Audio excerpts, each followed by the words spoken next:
Hello students, good afternoon. तो अभी हम लोग प्रैक्टिस बैच का जो है लेक्चर देखने वाले हैं। लेक्चर नंबर शायद 20 होगा या 19 जो भी हो। तो हम लोग शुरू किए थे चैप्टर नंबर 6। तो चैप्टर नंबर 6 में मैक्सिमम 30 क्वेश्चंस आपका बन सकता है। मैक्सिमम कितने? 30 क्वेश्चंस, ठीक है, ऑब्जेक्टिव। उसमें से 10 क्वेश्चन देख चुके थे, 10 क्वेश्चन अभी देखेंगे और 10 लेक्चर आपको 10 क्वेश्चन होगा नेक्स्ट लेक्चर में, ठीक है। तो ये प्रैक्टिस बैच का ऑब्जेक्टिव सेक्शन चल रहा है आपका, है ना, सेक्शन 1 जिसको बोल सकते हैं। फिर 2 मार्क्स से स्टार्ट करेंगे, फिर 5 मार्क्स। तो चलिए जल्दी से आप लोग कॉपी कलम निकाल लें और हम लोग शुरू करते हैं आपका ऑब्जेक्टिव क्वेश्चन, ठीक है। अब जो है वीडियो कंटिन्यू भेजा जाएगा लिंक, आप टेंशन लेने की ज़रूरत नहीं है। अब ठीक है, सब कुछ ठीक हो गया है ना। अब पूरा फोकस रहेगा 100% आप पे, और आप भी क्या करें, मेहनत करते रहिए मेरे साथ, कोई दिक्कत नहीं होनी चाहिए। क्योंकि एग्ज़ाम बहुत जल्दी आ रहा है, बहुत जल्दी आने वाला है। टाइम आपके पास बहुत कम है, सब्जेक्ट बहुत ज़्यादा पढ़ने का, इसलिए मतलब इस बात को ध्यान में रखेंगे एकदम तुरंत, जितना जल्दी हो सके आप लोग क्या करें, मतलब नोट्स रेडी रखें और जितना पढ़ा दिया गया उसको रिवीजन करते रहें, बार बार रिपीट करते रहें। जो पढ़ चुके हैं उसको बार बार रिपीट करते रहें। इससे आपका फ़ायदा होने वाला है एग्जाम में। कोई भी क्वेश्चन पूछेगा आपसे बन जाएगा, ठीक है। तो चलिए हम लोग स्टार्ट करते हैं। कॉपी कलम लेके बैठ जाएं और कमेंट करना ना भूलेंगे। जो भी क्वेश्चन है सबसे पहले आप आंसर देंगे, जवाब देंगे। चूँकि आप पढ़ चुके हैं इसलिए जवाब मांग रहे हैं, नहीं पढ़े होते तो जवाब नहीं मांगते, लेकिन आप पढ़ चुके हैं इसलिए हम लोग क्या बोलते हैं, आपको जवाब मांग रहे हैं, है ना। तो चलिए हम लोग शुरू करेंगे अभी क्या चीज़, ऑब्जेक्टिव क्वेश्चन यूनिट 6 इनऑर्गेनिक का, है ना। इनऑर्गेनिक का यूनिट 6 अभी आपको शुरू करने जा रहे हैं, ठीक है। रेडी हो जाए।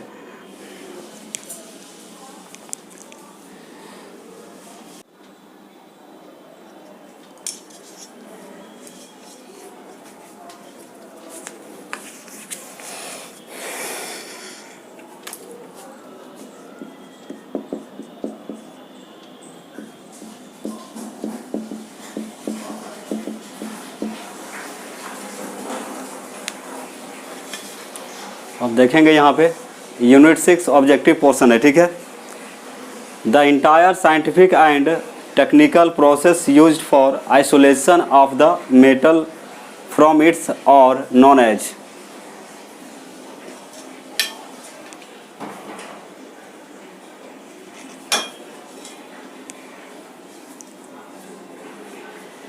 ठीक है, क्या लिखा हो देखिए, आप लोग कमेंट करेंगे। The entire scientific and technical या technological process used for isolation of the metal from its ore known as. तो साइंटिफिक का मतलब होता है वैज्ञानिक तौर तरीका, टेक्नोलॉजिकल प्रौद्योगिक होता है, और का मतलब होता है अयस्क। आइसोलेशन का मतलब अलग करना होता है, ठीक है।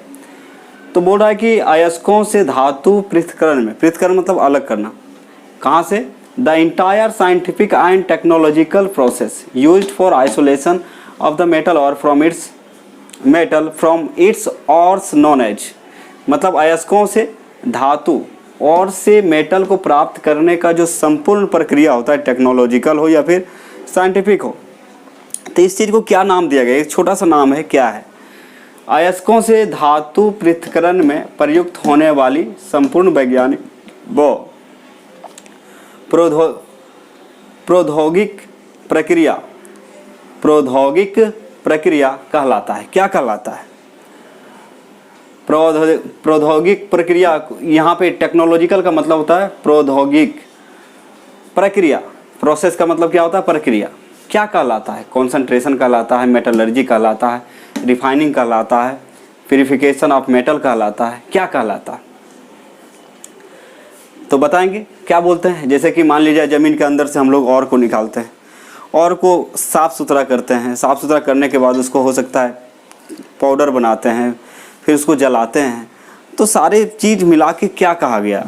इसका जो टेक्नोलॉजिकल और जो साइंटिफिक प्रोसेस है टोटल, मतलब मेटल से क्या और से मेटल निकालने का जो संपूर्ण प्रक्रिया है, मतलब इंटायर प्रोसेस है, चाहे वो टेक्नोलॉजिकल हो या फिर आपका क्या हो, साइंटिफिक हो, क्या कहलाता है? अब बताइए। कॉन्सेंट्रेशन का मतलब सांद्रण होता है, मेटलर्जी का मतलब धातु कर्म होता है, रिफाइनिंग का मतलब शोधन, प्यूरिफिकेशन ऑफ मेटल का मतलब होता है धातु का शुद्धिकरण, धातु का शुद्धिकरण।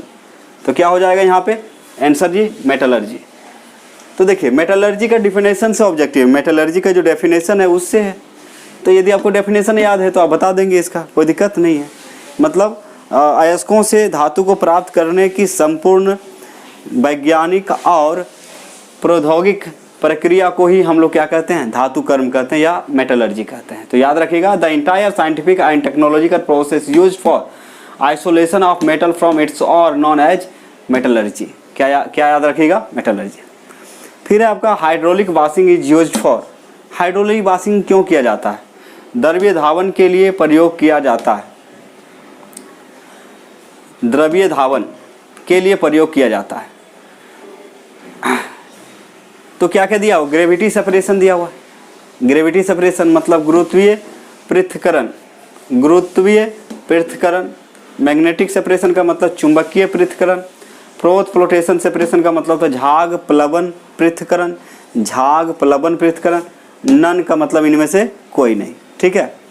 तो हाइड्रोलिक वाशिंग किसके लिए किया जाता है, ग्रेविटी सेपरेशन के लिए, मैग्नेटिक सेपरेशन के लिए, प्रोथ फ्लोटेशन सेपरेशन के लिए, none of these. Gravity separation का मतलब होता है गुरुत्वीय पृथक्करण, गुरुत्वीय पृथक्करण।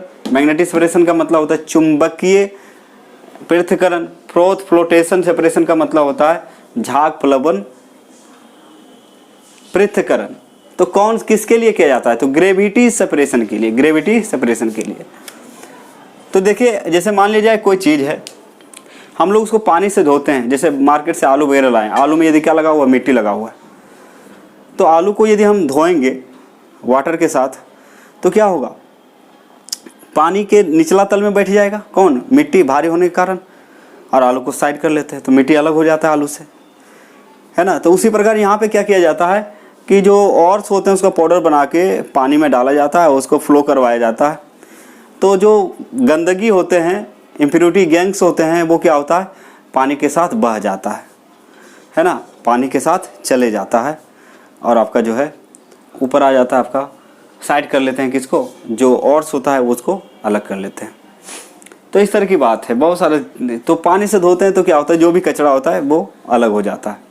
तो ग्रेविटी सेपरेशन याद रखिए, गुरुत्वीय पृथक्करण के लिए हम लोग द्रव्य धावन करते हैं, द्रव्य धावन करते हैं मतलब धोते हैं। If the ore is soluble in some suitable solvent, यदि कोई और है, और का मतलब अयस्क है, किसी उपयुक्त विलायक में विलय हो जाती है। यदि अयस्क किसी उपयुक्त विलायक में विलय हो जाती है, तो यदि विलय यानी कि जो घुलनशील है, जो और विलय हो जाता है, यानी किसी उपयुक्त विलायक में घुल सकता है, उसके लिए कौन सा प्रोसेस का यूज होता है, लीचिंग इज यूज्ड। लीचिंग का मतलब होता है निच्छालन का प्रयोग किया जाता है। प्रोथ फ्लोटेशन इज यूज्ड मतलब झाग प्लवन का उपयोग किया जाता है। हाइड्रोलिक वाशिंग इज यूज्ड मतलब द्रव्य धावन का उपयोग किया जाता है, द्रव्य धावन का उपयोग किया जाता है, ठीक है। उसके बाद है मैग्नेटिक सेपरेशन इज यूज्ड, चुंबकीय सेपरेशन का, चुंबकीय पृथक्करण का प्रयोग किया जाता है। तो याद रखिए, लीचिंग का मतलब निच्छालन, प्रोथ फ्लोटेशन का मतलब होता है आपका झाग प्लवन, हाइड्रोलिक वाशिंग का मतलब होता है द्रव्य धावन, द्रव्य धावन। मैग्नेटिक सेपरेशन का मतलब होता है चुंबकीय पृथक्करण, चुंबकीय पृथक्करण। इस तरह से लिख लेंगे। तो किसका उपयोग करेंगे, यदि कोई और है जो किसी उपयुक्त सॉल्वेंट में यानी कि विलायक में घुलनशील है, तो उसके लिए क्या यूज किया जाएगा, लीचिंग करेंगे, प्रोथ फ्लोटेशन करेंगे। लीचिंग का मतलब निच्छालन होता है। तो याद रखिए, इसका आंसर क्या होगा, लीचिंग किया जाता है। यानी कि केमिकल रिएक्शन के द्वारा यदि हम मेटल को अलग कर रहे हैं, केमिकल रिएक्शन के द्वारा, उसको लीचिंग कहा जाता है। तो लीचिंग के लिए क्या होना चाहिए, जो और होता है किसी उपयुक्त सॉल्वेंट में ये घुलनशील होना चाहिए, मतलब उपयुक्त विलायक में ये घुलनशील होना चाहिए, तभी लीचिंग का यूज करते हैं। जब याद रखिएगा, जब अयस्क किसी उपयुक्त विलायक में घुलनशील होता है तो इसको अलग करने के लिए हम लोग लीचिंग का यूज करते हैं। लीचिंग का मतलब क्या होता है, निच्छालन, है ना। फिर आपका विच of the following is siderite, निम्नलिखित में कौन सीडेराइट है, निम्नलिखित में कौन सीडेराइट है, मतलब सीडेराइट का फॉर्मूला कौन है। ये आयरन का ऑर्स दिया हुआ है सब, तो इसमें सीडेराइट किसको कहा गया है, Fe2O3 को, Fe3O4 को, FeS2 को, और एक है आपका FeCO3, फेरस कार्बोनेट। तो इसमें से सीडेराइट कौन है आपको बताना है। तो आंसर दीजिए फटाफट, क्या होगा, आंसर होगा डी, सीडेराइट किसको कहा गया, FeCO3 को, FeCO3 को। तो फटाफट क्या करें, इसका जल्दी से आप स्क्रीनशॉट ले लें।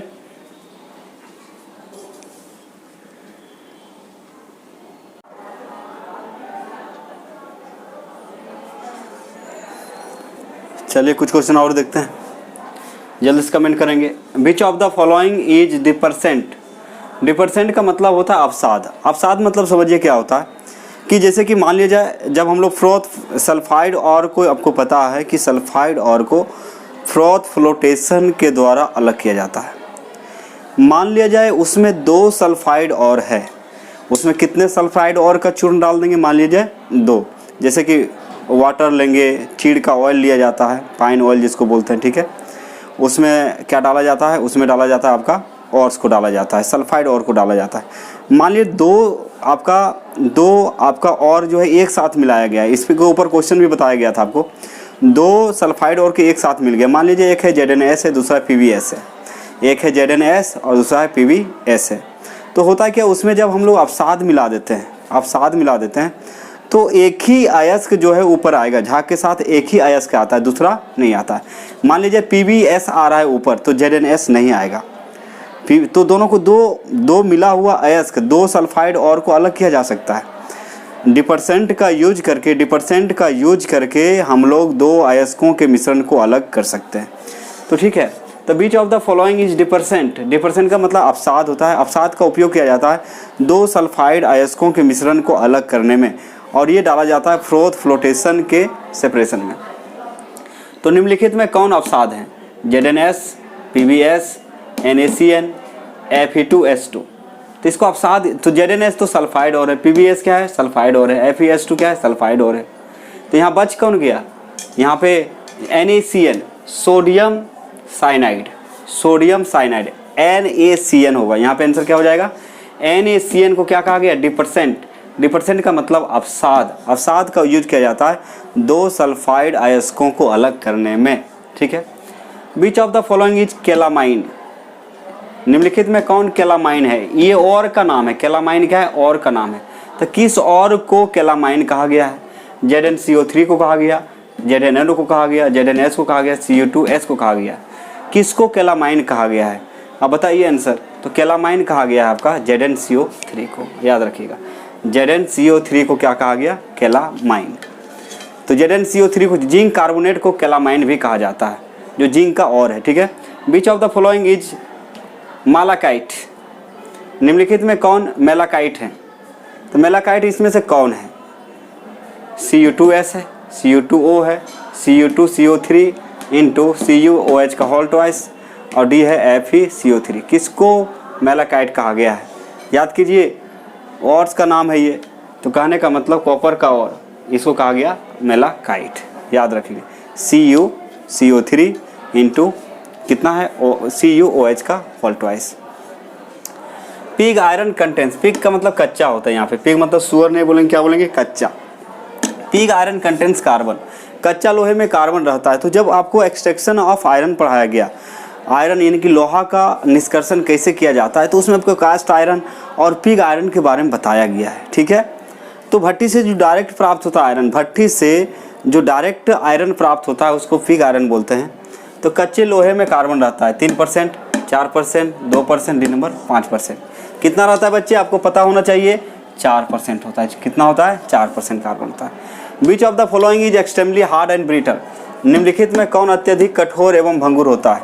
इसके केस में कहा गया cast iron, pig iron, cast iron, both A and B, none. तो कौन ज़्यादा, मतलब यहाँ पे देखिए, निम्नलिखित में कौन अत्यधिक कठोर एवं भंगुर होता है? तो पिग आयरन होता है। मतलब जैसे मान लीजिए हम इसको क्या कर रहे हैं, दबा रहे हैं, इसको मोड़ रहे हैं हम लोग, तो एक निश्चित फोर्स लगने के बाद ये क्या हो जाएगा, सीधे ब्रेक होकर टूट जाएगा। इसको बोलते हैं भंगुर। क्या बोलते हैं, भंगुर। एक होता है बेंड हो जाता है, वो कांच आयरन होता है, कच्चा लोहा होता है। निम्नलिखित में कौन अत्यधिक कठोर एवं भंगुर होता है? पिग आयरन मतलब कच्चा लोहा, कास्ट आयरन को ढलवा लोहा बोलते हैं। क्या बोलते हैं, ढलवा लोहा। जिनको नहीं पता लिख लेंगे। पिग आयरन को कच्चा लोहा, कास्ट आयरन को ढलवा लोहा, both A and B, A तथा B, नन ऑफ दीज। तो अत्यधिक कठोर एवं भंगुर कौन होता है? तो याद रखिए कास्ट आयरन। कास्ट आयरन का मतलब होता है ढलवा लोहा। आपको पढ़ाया गया था एक्सट्रैक्शन ऑफ आयरन, उसमें आपको लिखवाया गया था। कास्ट आयरन कंटेंट्स कार्बन, ढलवा लोहे में कार्बन होता है। देखिए कास्ट आयरन का हिंदी यहाँ क्या है, ढलवा लोहे में कार्बन होता है। 3%, 4%, 2%, 6%।